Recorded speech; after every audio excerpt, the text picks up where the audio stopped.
This channel does not promote any violent, harmful, or illegal activities. All content provided by this channel is meant for an educational purpose only. খড়ি ক্ষমা চেয়ে দলের রাজ্য সভাপতি সুব্রত বক্সিকে চিঠি। তৃণমূলের অভ্যন্তরীণ বিষয়ে প্রকাশ্যে মুখ খোলায় মর্মাহত হয়েছেন মুখ্যমন্ত্রী, তাই ক্ষমা প্রার্থী মদন মিত্র। একের পর এক বিস্ফোরক মন্তব্যের পর হঠাৎ বোধোদয় কামারহাটের তৃণমূল বিধায়কের।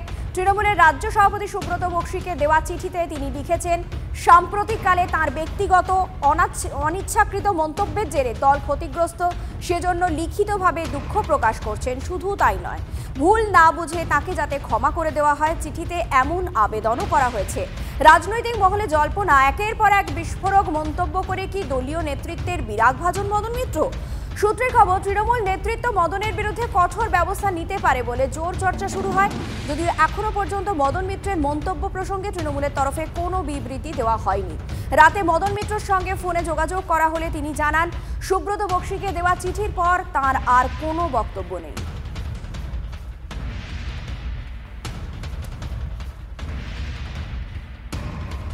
একবার যদি তীর কামান ছেড়ে বেরিয়ে যায় না, সেটাকে আর ফিরিয়ে আনা যায় না।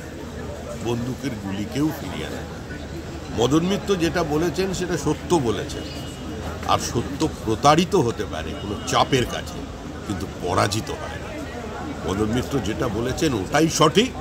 আর ক্ষমাটা নাটকও বলতে পারেন, পরিস্থিতির বাধ্যবাধকতাও বলতে পারেন, বা কিছুটা ভয়ও বলতে পারেন।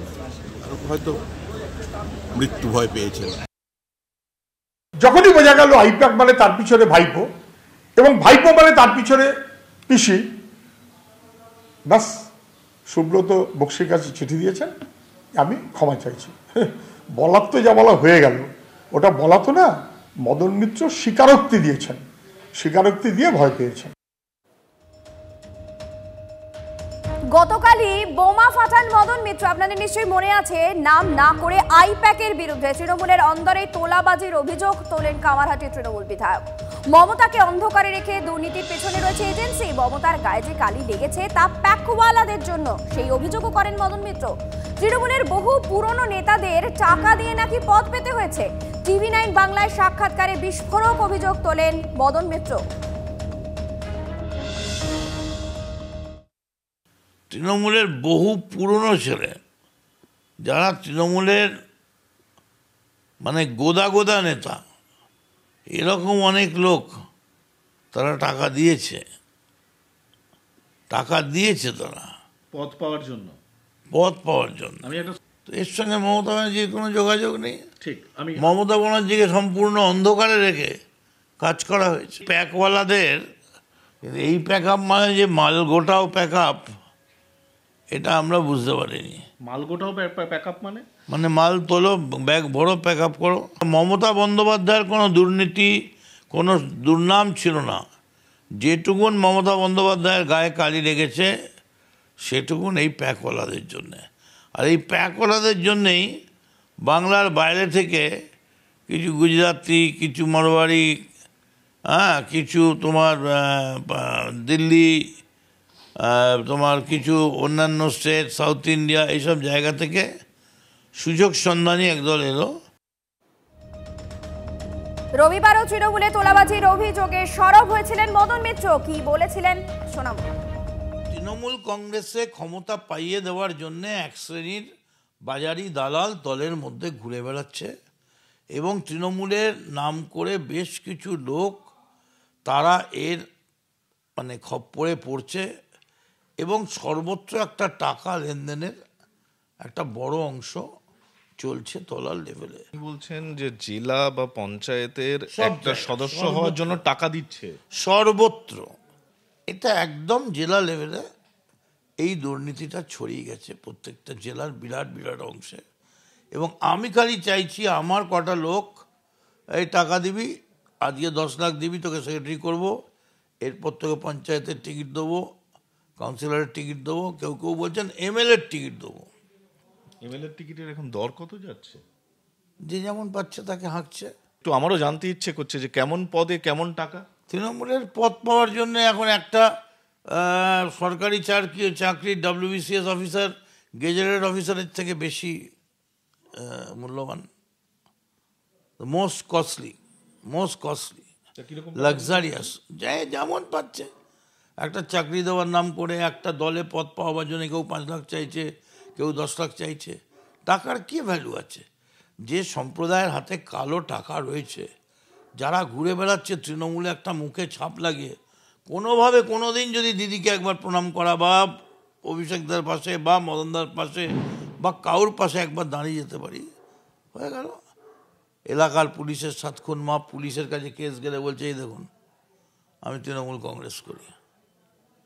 ফলে আমি এটাই বলতে চাইছি 26-এর আগে ভয়ঙ্করভাবে আমাদের, কারণ আমরা যা করব তার দায় দায়িত্ব গিয়ে পড়বে দলের সর্বোচ্চ নেতৃত্বের উপরে। এদিকে মদন বিতর্কে ফিরহাদ হাকিম মনে করছেন দলের মধ্যে আলোচনা করা উচিত, বাইরে নয়। আমি আপনাকে আমাদের দলের ভেতরের কথা বাইরে বলবো না, বাইরে বলাটা উচিত না। যদি আমার কিছু থাকে সেটাকে আমাকে দলের মধ্যেই বলতে হবে। সুতরাং কে কি করেছে না করেছে এটা আমি আপনার সাথে আলোচনা করব না, আর এটা কে বলেছে তার ব্যাপারে কোনো জবাবও দেবো না। উনি তো এটাও বলছেন মন্ত্রী পদের জন্য নাকি টাকা দিতে হয়। মন্ত্রী চিফ মিনিস্টার সিলেক্ট করে, এখানে কোনো এগুলো আসলে কি হয় জানেন তো, এগুলো বলা উচিত না, দলের মধ্যেই এটা নিয়ে আলোচনা হওয়া উচিত, এগুলো বাইরে উচিতই না। মদন মিত্র অনেক সিনিয়র নেতা, আর তিনি যেগুলো বলেছেন তা সেগুলি আরও সিনিয়র নেতাদের বিবেচ্য, সেই জন্য আমি এর মধ্যে কোনো মন্তব্য করব না। 10ই ফেব্রুয়ারি দলের বিধায়কদের নিয়ে বৈঠক মুখ্যমন্ত্রীর। ওই দিন দুপুর 1টায় বিধানসভায় হবে তৃণমূল পরিষদীয় দলের বৈঠক। থাকবেন সুব্রত বক্সী, মদন মিত্র থেকে হুমায়ুন কবির। বেফাঁস মন্তব্য, একের পর এক বিধায়কের আচরণবিধি এবং দলীয় শৃঙ্খলা নিয়ে বার্তা দেবেন মমতা বন্দ্যোপাধ্যায়। জল্পনা শাসক দলের।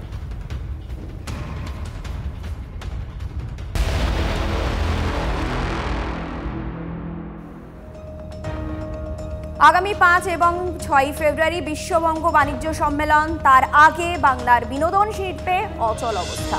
ফেডারেশন পরিচালক গিল্ড কাজিয়ায় টলি পাড়ায় একেবারে নামাডোল। কৌশিক জয়দীপের পর বিপাকে আরও এক পরিচালক। ধারাবাহিকের পরিচালক সৃজিত রায়ের সঙ্গে ফেডারেশনের টেকনিশিয়ানদের অসহযোগিতার অভিযোগ। কল টাইম দিলেও কাজে যোগ দেননি টেকনিশিয়ানরা, বন্ধ শুটিং।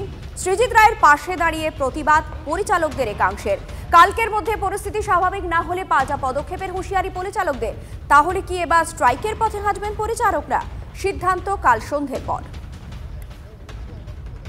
যোগাযোগ করে উঠতে পারি ওদের প্রেসিডেন্টের সাথে, তো তখন আমাকে বলে, যেটা শুনে আমি খুব হতবাক হয়ে গেছিলাম, সেটা হচ্ছে যে আমি নাকি ফেডারেশন বিরোধী কথাবার্তা বলেছি, মাদারবাড়ি বিরোধী কথাবার্তা বলেছি, এবং সেই ক্ষেত্রে সেই জন্য নাকি ওরা কাজ বন্ধ করেছে। তো তখন আমি ওকে একটা জিনিস বলি যে তুমি তাহলে ভাই আমাকে প্রমাণ দাও। কালকে রাত্রির অবধি আমায় কোনো প্রমাণ দিতে পারিনি। ফেডারেশনেও আমি অ্যাজ এ প্রডিউসার আমি একটা মেল করেছি যে এরকম কাজ বন্ধ হয়ে গেছে, এবং ফেডারেশন তো কর্মবিরতির এগেনস্টে বা স্ট্রাইকের এগেনস্টে আমি যতদূর জানি, কারণ এটা মাননীয় মুখ্যমন্ত্রীর নির্দেশ পালন করা হয়, এখানে সবাই করে।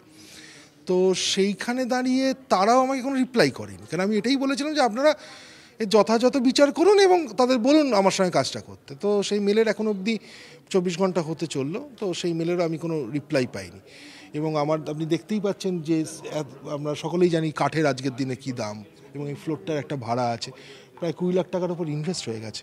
এবং আপনি আমাকে দেখে এইটুকু বুঝতেই পাচ্ছেন যে আমি বিশাল কোনো মাপের লোক নই যে 20 লাখ টাকা চলে গেল তো চলে গেল।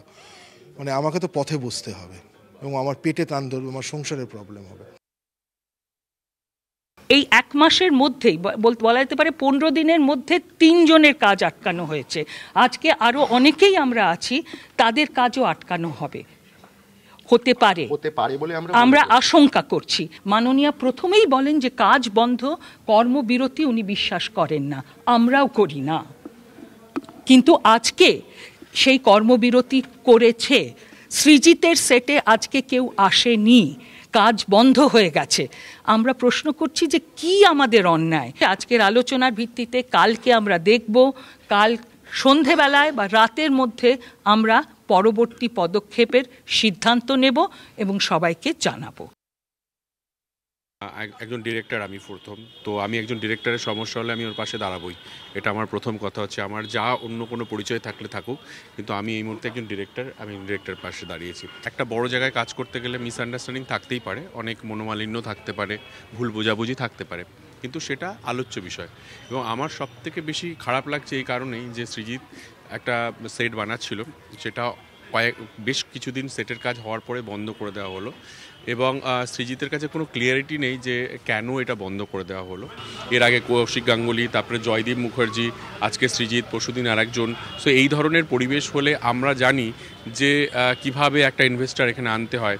ধরুন আজকে আমি একটা ওয়েব সিরিজ করছি, আমাকে ইনভেস্টার এনে ধরি এই ধরনের সমস্যা ফেস করতে হয়, তোর ইনভেস্টার পালিয়ে যাবে। কে বা কারা এই ধরনের পরিবেশ তৈরি করতে চাইছে, তাদের উদ্দেশ্যটাকে, এটা খুব ইম্পর্টেন্ট।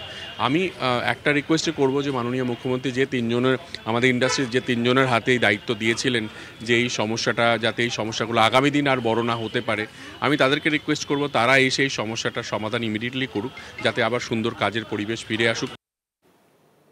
সমস্যার সমাধান হোক চাইছেন শিল্পীরা, যদিও বাংলার বিনোদন শিল্পে অচল অবস্থা এখনো কাটেনি। ফেডারেশন পরিচালক গিল্ড কাজিয়ায় টলিপাড়ায় ডামাডোল। কৌশিক জয়দীপের পর বিপাকে আরও এক পরিচালক। ধারাবাহিকের পরিচালক সৃজিত রায়ের সঙ্গে ফেডারেশনের টেকনিশিয়ানদের অসহযোগিতার অভিযোগ। কল টাইম দিলেও কাজে যোগ দেননি টেকনিশিয়ানরা, বন্ধ রয়েছে শুটিং। সৃজিত রায়ের পাশে দাঁড়িয়ে প্রতিবাদ পরিচালকদের একাংশের। কালকের মধ্যে পরিস্থিতি স্বাভাবিক না হলে পাল্টা হুঁশিয়ারি পরিচালকদের। তাহলে কি এবার স্ট্রাইকের পথে হাঁটবেন পরিচালকরা? সিদ্ধান্ত কাল সন্ধ্যের পর হতে চলেছে। ডিরেক্টররা আরজিকর আন্দোলন করেছেন। একটা জিনিস খুব পরিষ্কার করে আমি বলে দিতে চাই যে রাহুলের সময় যে ঘটনাটা ঘটেছিল, এবং সেইটা কিন্তু ঘটেছিল জুলাই মাসে, আরজিকরের ঘটনা তখনও ঘটেনি। এই একটা জিনিস খুব ভুল বোঝাবুঝি চাউর করা হচ্ছে যে ডিরেক্টররা আরজিকরের ঘটনার সঙ্গে যুক্ত ইত্যাদি। সেই কারণে আমি এই জিনিসটা পরিষ্কার করে দিলাম। আমাদের একটাই আবেদন যে আমরা বরাবর আমরা কাজ করার পক্ষে, সমস্ত টেকনিশিয়ানরা চাই যে তারা যেন কাজ করেন, কেননা টেকনিশিয়ানরাও আমার মতো মানুষ, আমারও পেটে লাথি পড়লে টেকনিশিয়ানদেরও পেটে লাথি পড়ে। এবং এই জিনিসটা কি জানেন তো, আমরা কেউ হয়তো কম, কেউ হয়তো বেশি, কিন্তু প্রত্যেকে কিন্তু আমরা খেটে আমাদের নিজেদের জায়গা আমাদের তৈরি করে নিতে হয়। সেটা যে কোনো টেকনিশিয়ানের যেমন, একজন ডিরেক্টরও তেমন। ডিরেক্টরও তো end of the day technician. কাউকে পছন্দ হয়নি, তার কাজ পছন্দ হয়নি, তাকে বলেছি বা তাকে চেষ্টা করেছি কাজ শেখানোর। কেউ কিন্তু কারোর বিরুদ্ধে যাচ্ছে না। ফেডারেশন আমাদের মাদার বডি। আমরা কিন্তু কোনো দিন, কোনো সময় কারোর বিরুদ্ধাচরণ কোনো দিন করিনি। আমাদের মত তো থাকতে পারে একটা। আজকে যদি যে নিয়মগুলো তৈরি হচ্ছে, সেই নিয়মের মূল জায়গা কাণ্ডাই হচ্ছেন পরিচালকরা। সেই পরিচালকদের জিজ্ঞেস না করে অনেক নিয়ম চালু হয়। সেখানে আলটিমেটলি দায়টা তো পরিচালককে নিতে হয়, কেন সারাদিনের শুটিংটা তিনি কন্ডাক্ট করেন। তো সুতরাং আমার মনে হয় না এই ধরনের খুব একটা যুক্তি আছে। এই ধরনের যে কর্মকাণ্ড চলছে, এগুলো জানি না কীভাবে সলভ হবে, কিন্তু আমার মনে হয় সলভ হওয়া উচিত। তা নাহলে কিন্তু সমূহ বিপদ আমাদের ইন্ডাস্ট্রি সকলের জন্য। এখানে না ভেবে দেখার প্রয়োজন আছে যে এতে লাভ বা ক্ষতিটা কার বা কাদের হচ্ছে। এটা যে কলাকুশলী ভাই বোনদের কাছে আমার একটা প্রশ্ন। তা শুনেছি বলা হচ্ছে যে আমরা নাকি ফেডারেশন বিরোধী কাজ করেছি। একটি কমিটি হওয়ার কথা ছিল, সেই কমিটি হয়নি, তাই আমরা অন্য জায়গায় আপিল করেছি, আবেদন করেছি। কিন্তু কখনো কি আমাদের কাছ থেকে জানতে চাওয়া হয়েছে যে কি, তোমরা তো আমাদেরই অংশ, তোমাদের সমস্যাটা কি একটু আমাদের বলো, সামনাসামনি চলো বসি? কোনো দিনও হয়নি। মুখ্যমন্ত্রী নিজে কিন্তু গত জুলাই মাসের শেষে যখন এরকম একটা সিচুয়েশন তৈরি হয়েছিল, নিজে বলেছিলেন যে কোনো অবস্থাতে কাউকে ব্যান, সাসপেন্ড বা ব্ল্যাকলিস্ট করা যাবে না। তো কার কথা অমান্য করা হচ্ছে এখানে? এটা আমার প্রশ্ন, বিনীত প্রশ্ন। এটা মাননীয় মুখ্যমন্ত্রীর কথা কি অমান্য করা হচ্ছে না? এটা ক্রমাগত চলছে। কদিন আগে আপনারা জেনেছেন যে কৌশিক গাঙ্গুলির কাজটাও বন্ধ হয়ে গেছিল। আমি যে গিল্ডের মেম্বার, তো সবচেয়ে আগে তো সেই গিল্ডকে জানানো উচিত যে আপনাদের পরিচালক, যাদের এগেনস্টে আমরা বলছি বা যাদের কাজ বন্ধ করছি, তাদের আপনারা বলুন যে এটা তারা অন্যায় করেছেন। তবে তো আমরা সেটা বুঝতে পারবো যে কী কারণে আমাদের ওপর এই কোপটা পড়ছে। তো সেটা তো কেউ বলছেন না কিছু। বা কেন কাজটা এরকম সৃজিতদার সেটে কাজটা বন্ধ হয়ে রয়েছে, কারণ এখানে তো অন্যের কথা কল্পনা করে বলার কোনো অর্থ হয় না, তাই না? আমরা উদ্ভূত পরিস্থিতিটার কথা বলতে পারি। আমরা গতবারেও তাই করেছিলাম। আমরা উদ্ভূত পরিস্থিতি যেটা হয়েছে, যেটা ঘটেছে, সেটা নিয়ে আমাদের মতামত জানাতে পারি সংগঠনের তরফ থেকে। কিন্তু সেটা নিয়ে কে কি ভাবছেন, কে কি কল্পনা করছেন, পরিকল্পনা করছেন বা করেছেন, সেটা আমাদের পক্ষে বলা সম্ভব নয়। সৃজিতের দাবি, তাদের বিরুদ্ধে নানা অভিযোগে সরব হন সৃজিত। স্বরূপ বিশ্বাসের বিরোধিতা করারই কি মাসুল দিচ্ছেন সৃজিত রায়? চোখ রাখা যাক পরের খবরে। নৈহাটিতে তৃণমূল কর্মী খুনের পর 5 দিন পার।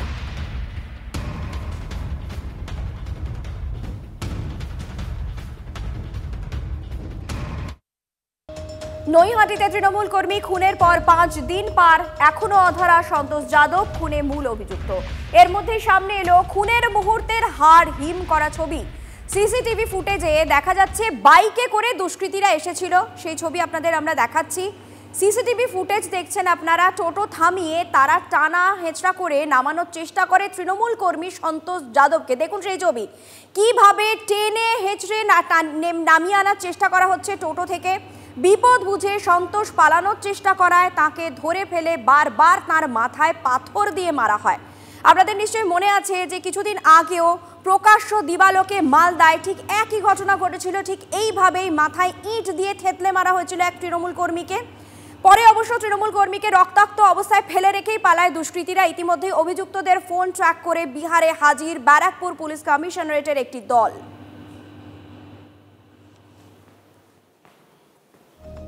নৈহাটিতে তৃণমূল কর্মী খুনের পোস্টার রাজনীতি। নৈহাটির পর ভাটপাড়া, জগদ্দল, শ্যামনগরে অর্জুনের নামে পড়ল পোস্টার। অভিযুক্তরা যাতে ধরা পড়ে সেজন্যই পোস্টার। দাবি তৃণমূলের খুনের ঘটনা অন্যদিকে ঘোরানোর চেষ্টায় তৃণমূল, পাল্টা বিজেপি। অকারণে অর্জুনের নাম জড়াচ্ছে তৃণমূল, অভিযোগ বিজেপির। তৃণমূল কর্মী খুনের 5 দিন পরও অধরা মূল অভিযুক্ত রাজেশ সাউ ও তার দলবল। হত্যাকাণ্ড ঘটে গেছে, যে মূল আসামি সে বিজেপির একজন সক্রিয় কর্মী এবং প্রাক্তন সাংসদ অর্জুন সিংয়ের অত্যন্ত ঘনিষ্ঠ। আমাদের সন্দেহ হচ্ছে যে এই ঘটনার পিছনে ভারতীয় জনতা পার্টির গভীর চক্রান্ত কাজ করছে। নৈহাটি সহ ভাটপাড়া সহ সব জায়গায় আমরা পোস্টার লাগাচ্ছি, জনগণকে অবগত করাচ্ছি কি আবার কিন্তু এই অর্জুন সিং যে বিকাশ বসু মার্ডার করিয়েছিলেন, এসপি সিংহে মার্ডার করিয়েছিলেন, সঞ্জয় সিংহে মার্ডার করিয়েছিলেন, কিছুদিন আগে বিক্কি যাদব মার্ডার করিয়েছিলেন। আমি তো বলছি ভাটপাড়া, জগদ্দল, নৈহাটি কেন সারা বাংলা জুড়ে পোস্টার লাগান না। ভারতীয় জনতা পার্টির নেতা অর্জুন সিংজিকে এত এরা ভয় খায় যে আজকে দিনে তারা ভাবছে যে রকমে হোক ওনাকে চক্রান্ত করে আমরা হেনস্থা করে ওনাকে ফাঁসাতে পারি। আমি চ্যালেঞ্জ দিয়ে বলছি, যদি বুকে জোর আছে তাহলে রাজেশ সাউকে অ্যারেস্ট করে দেখাক। এই ঘটনাটাকে টোটালি এরা চাইছে কি এই কেসটা আস্তে আস্তে করে ধামাচাপা পড়ুক এবং রাজেশ সাউ বেঁচে যাক। রাজেশ সাউকে আগামী দিনে এরা নিজে কাজে আবার লাগাবে। যে খুন হলো সে তৃণমূলের কর্মী, যারা খুন করলো তারাও তৃণমূলের বাহিনী, অধরা। পুলিশ কমিশনার বদল হয়ে গেল, পুলিশ কমিশনার বদল হয়ে গেল, কিন্তু অপরাধীদের ধরা হলো না। অর্থাৎ অপরাধী খুনি যারা, তারা প্রশ্রয় পাচ্ছে রাজ্যের প্রশাসনের কাছে। প্রয়োজনে এসপি হতে যাবে, কিন্তু তৃণমূলের বাহিনীকে গ্রেপ্তার করা যাবে না। তৃণমূলের মধ্যে থেকেই এই খুন, লুট, দুষ্কৃতি এই কাজের ব্যবস্থাপনা হচ্ছে। তা না হলে খুনের অপরাধীরা গ্রেপ্তার হতেন। চোখ রাখা যাক খাস কলকাতার খবরে। খাস কলকাতায় বাড়িতে ঢুকে ব্যবসায়ী পুত্রকে অপহরণ, ফিল্মি কায়দায় উদ্ধার করল পুলিশ। হাওড়া থেকে গ্রেফতার করা হয়েছে 4 অপহরণকারী সহ মোট 7 জনকে। খাস কলকাতায় বাড়িতে ঢুকে ব্যবসায়ীর পুত্রকে অপহরণ, ফিল্মি কায়দায় উদ্ধার করল পুলিশ। হাওড়া থেকে গ্রেফতার করা হয়েছে 4 অপহরণকারী সহ মোট 7 জনকে। 3রা ফেব্রুয়ারি অর্থাৎ গতকাল 19 বছরের এক কিশোরকে অপহরণকারীরা অপহরণ করে নিয়ে যায় প্রগতি ময়দান থানা এলাকা থেকে। অভিযোগ পেয়ে প্রগতি ময়দান থানার পুলিশটা 1.5 থেকে 2 ঘন্টার মধ্যে ওই কিশোরকে উদ্ধার করে এবং যারা অপহরণকারী এবং মূল যে অভিযুক্ত তাকেও গ্রেপ্তার করে। মূলত এই যে ওয়াগনার গাড়িটি দেখতে পাওয়া যাচ্ছে অ্যাশ কালারের, যেটাকে বলা হয় ছাই রঙের, যার নাম্বার WB02V8575, সেই নাম্বারের গাড়িটি করে দিয়েই অপহরণকারীরা তাকে অপহরণ করে নিয়ে যায় বলে এখনও পর্যন্ত পুলিশ সূত্রের খবর। এদিকে গাড়িটির সামনে আমরা দেখতে পাচ্ছি Kolkata municipal corporation on duty, তার একটা স্টিকার লাগানো রয়েছে এবং ভেতরেও কিছু ফাইল রয়েছে যেগুলো কিনা কলকাতা কর্পোরেশনের। শুধু তাই নয়, গাড়িটির পেছন দিকে আমরা যদি দেখতে পাই সেখানে চিকিৎসকদের, অর্থাৎ চিকিৎসকের জন্য যে সাইন দরকার হয়ে থাকে, অর্থাৎ অ্যাম্বুলেন্স বা চিকিৎসকদের গাড়ির পেছনে যে ধরনের সাইন থাকে সেই ধরনের একটা সাইন রয়েছে। অপহরণকারীরা 1.5 লক্ষ টাকা 1.5 থেকে 2 লক্ষ টাকা চেয়েছিল মুক্তিপণ হিসাবে ওই কিশোরের বাবার কাছ থেকে। সেই মতন কিশোরের বাবাকে এবং অপহরণকারীদেরকে ট্র্যাক করে গোলাবাড়ি থানা থেকে অভিযুক্তদের গ্রেপ্তার করেছে কলকাতা পুলিশ। উদ্ধার হয়েছে বছর 19-এর ওই কিশোরও। ক্যামেরায় দীপঙ্করের সাথে দীক্ষা ভুইয়া, TV9 বাংলা, কলকাতা।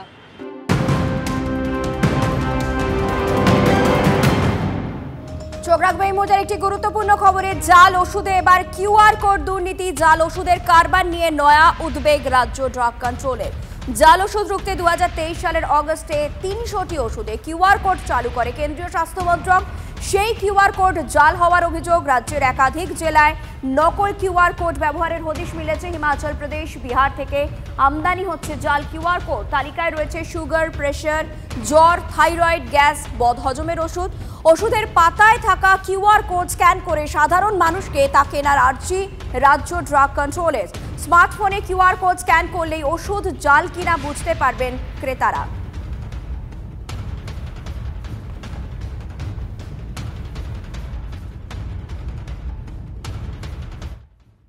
ওষুধ জাল কিনা তা বোঝার একটা সহজ উপায় হলো এই 300টি গুরুত্বপূর্ণ ওষুধ যা খুবই সাধারণ, ঘরে ঘরে ইউজ হয়, তাদের গায়ে যে QR কোড আছে সেই QR কোড যদি স্ক্যান করে দেখতে হবে সেটা ভেরিফাইড কিনা। এটা যেমন প্যারাসিটামলের কোম্পানি, তার যদি আমরা QR কোড স্মার্টফোন থেকে QR কোড স্ক্যানার দিয়ে যদি আমরা সেটাকে স্ক্যান করি, স্ক্যান হয়ে গেল, স্ক্যান করা ভেরিফাইড প্রোডাক্ট। এখানে এই তথ্য লেখা রয়েছে ভেরিফাইড প্রোডাক্ট, অর্থাৎ এই প্রোডাক্ট জাল নয়। আর এটা একটা কমন একটা অ্যান্টাসি, তার গায়েও এই QR কোড আছে, সেটা স্ক্যান করলাম। তো স্ক্যান করার সঙ্গে সঙ্গে সেই অ্যাপ নামানোর কথা বলছে। সেই অ্যাপ নামানো, যদি আমরা অ্যাপ নামিয়েও নিই, তারপর সেই অ্যাপে যখন তাকে নিয়ে যাওয়া হচ্ছে, সেই অ্যাপে নিয়ে যাওয়ার ক্ষেত্রে এই রকম একটা তথ্য আছে স্ক্যান, এবং স্ক্যান করার পর এখানে যখন আমি এখানে দিচ্ছি, সেক্ষেত্রেও তথ্য পাওয়ার ক্ষেত্রে জটিলতা দেখা যাচ্ছে। ঠিক যেভাবে আগের দুটোর ক্ষেত্রে সহজে সেই তথ্য পাওয়া গেল, এখানে কিন্তু সেটা পাওয়া যাচ্ছে না। এই জটিলতা যদি থাকে তাহলে কাস্টমাররা বা গ্রাহকেরা কতক্ষণ ধৈর্য ধরে এই প্রোডাক্ট দেখবেন, QR কোড স্ক্যান করবেন। এইখানে একটা ওষুধ রয়েছে, এটা টেলমাসাটান, জেনারিক নেম, তার 20 মিলিগ্রাম ট্যাবলেট, কোনো QR কোডই নেই। গোটা স্ট্রিপের মধ্যে এই কোম্পানি তার যে 20 মিলিগ্রামের যে ওষুধ করেছেন, সেই 20 মিলিগ্রামে কোথাও QR কোড রাখেনি। ন্যাজাল ড্রপটা রয়েছে, সেই ন্যাজাল ড্রপের সেক্ষেত্রে আমরা যদি QR স্ক্যান করি, এখানেও কিন্তু একটা অ্যাপের মধ্যে তাকে নিয়ে যাওয়া হচ্ছে, কিন্তু তার যে এক ঝলকে যে তিনি দেখে নেবেন যে এখানে তার ব্যাচ নম্বর কত, এক্সপায়ারি ডেট কত, সেই সমস্ত নেই। তাকে এর healthylungs.com, অর্থাৎ তার যে ওয়েবসাইটের যে অন্যান্য ফিচার্স আছে তার মধ্যে তাকে কাস্টমারকে নিয়ে যাওয়া হচ্ছে। এত জটিলতা যদি থাকে তাহলে কি করে বুঝবেন? এই সংস্থাগুলিকে সেগুলিকে ভাবতে হবে যে QR কোডে আরও সরলীকরণ করতে হবে। সব স্তরেই সচেতনতা দরকার। শুধুমাত্র গ্রাহকের ঘাড়ে, সাধারণ মানুষের ঘাড়ে দোষ চাপিয়ে, সচেতনতার ভার চাপিয়ে জাল ওষুধের রমরমা বন্ধ করা যাবে না, তা কিন্তু স্পষ্টই বোঝা যাচ্ছে। ক্যামেরায় গৌরব পালের সঙ্গে সৌরভ দত্ত, TV9 বাংলা, কলকাতা।